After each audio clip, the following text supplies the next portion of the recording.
ولمن خاف مقام ربه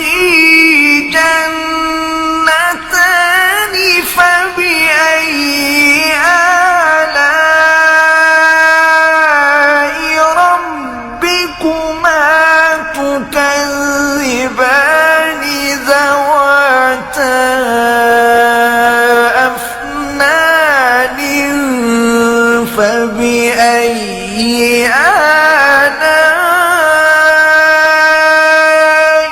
ربكما تكذبان فيهما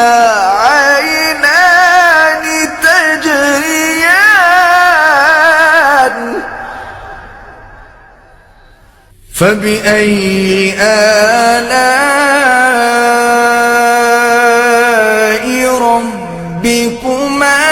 تكذبان